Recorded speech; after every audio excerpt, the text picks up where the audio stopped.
À Évreux, nous avons la chance d'avoir un libraire jeune, dynamique et toujours de bons conseils. Didier Dupont, bonjour. Bonjour. Alors, vous êtes l'heureux propriétaire de deux librairies à Évreux, une spécialisée en jeunesse qui s'appelle L'Oiseau Lire et une autre spécialisée en BD qui s'appelle BD Lib. Donc, Oui. la BD, elle se décline en plusieurs genres, le manga, le roman graphique, le comics. Qu'est-ce qui se vend le mieux chez vous?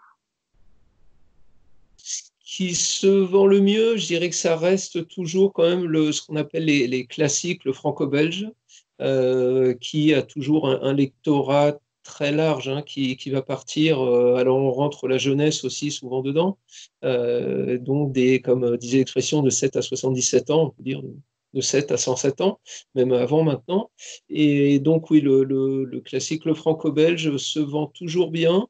Mais il y a aussi une très bonne remontée des ventes de mangas depuis quelques années, avec beaucoup de nouvelles séries pardon, qui arrivent récemment et qui renouvellent.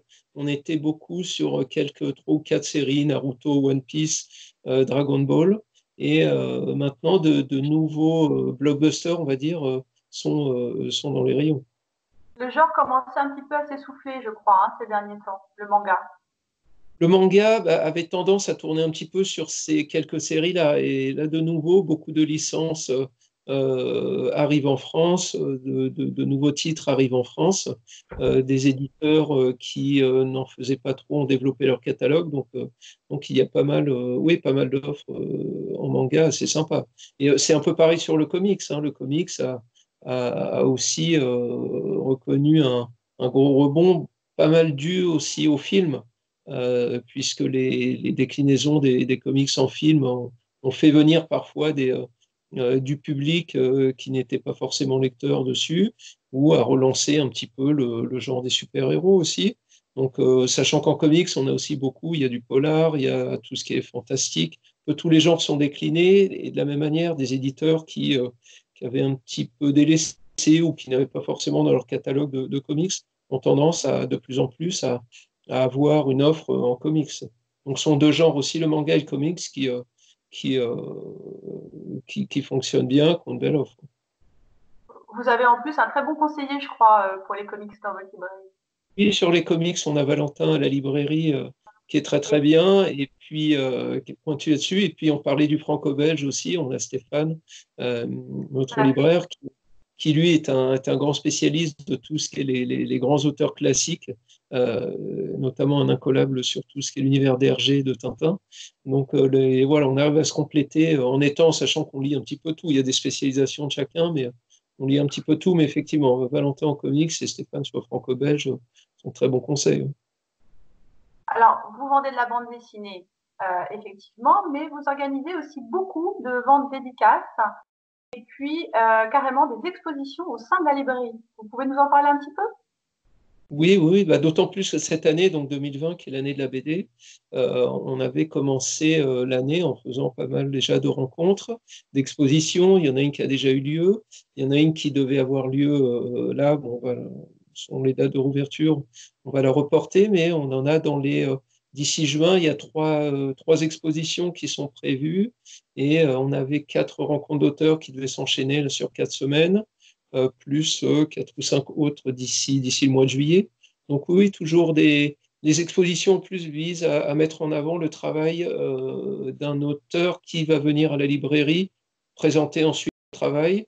Donc en général, on essaie sur 15 jours, 3 semaines, de présenter à travers ses originaux une mise en scène dans la partie, l'atelier en fait, qui est à l'arrière de la librairie, mettre en scène ce travail qu'il vient présenter ensuite à travers une rencontre à la librairie. Et quels sont les auteurs alors que vous avez invités pour juin et juillet? Alors, sur le mois de mai et juin, même avant, on a un jeune auteur, tout jeune auteur, Timothée Lemans, là, qui va sortir son premier album aux éditions Sarbacane, ça s'appelle Après le Monde. En termes de dessin, graphiquement, c'est énorme ce qu'il a fait. Donc, voilà, si on exposera ses planches, il viendra nous présenter ce travail. Un autre auteur qui était déjà venu, Alex Sinker, un album qui devait sortir là en avril, qui sera décalé.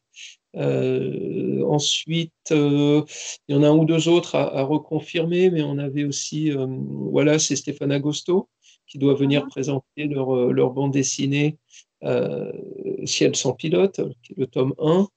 On a Emilio van der Zuyden qui a sorti ce très bel album. Ah oui, Les Anges de Voilà. Chypre. Qui doit venir aussi à la librairie, donc pareil, ça a été décalé. On va essayer de recaler un petit peu tout le monde. Mais un auteur espagnol aussi qui vient de Barcelone, Raúl Ariño, qui a sorti la BD Bluesman, très joli, j'aime beaucoup son graphisme, qui doit venir. Donc assez diversifié, voilà, autour de l'automobile aussi, on a toujours, en général, autour des 24 heures du Mans, il y a des bandes dessinées qui sortent en juin. On essaie toujours de faire un petit rendez-vous pour les fans d'automobile aussi. Bon, on en fait un petit peu pour tous les goûts. Et c'est assez varié en général. On a des auteurs et des autrices de différents horizons et dans différents styles graphiques qui viennent régulièrement. Un libraire dynamique, c'est ce que je disais en introduction. Didier, quels sont vos derniers coups de cœur en matière de BD?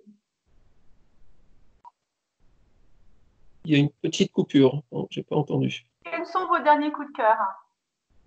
Alors, dernier, j'avais eu un gros coup de cœur pour une BD qui est sortie au mois de janvier, qui s'appelle Aldo Brando, qui est sortie chez Casterman, qui est vraiment très très belle. Il y a eu depuis un auteur de BD en trop aux éditions Sarbacane, très original. Là, récemment, on a eu Black Badge chez Futuropolis, deux auteurs américains qui avaient déjà fait une série qui s'appelle Grass Kings, sortie l'an dernier. Et là, c'est un format original, un gros pavé de 400 pages. Autre gros coup de cœur aussi plus récent et qui est typiquement une BD de confinement, c'est La Bombe, qui a été fait par Pas encore eu. 450 pages, un bel album en fait qui revient sur l'histoire de la conception de la bombe nucléaire pendant la Seconde Guerre mondiale, donc vraiment des débuts du programme du projet Manhattan aux États-Unis, tout en voyant un petit peu, en montrant les autres nations qui travaillaient dessus et jusqu'à Hiroshima et Nagasaki.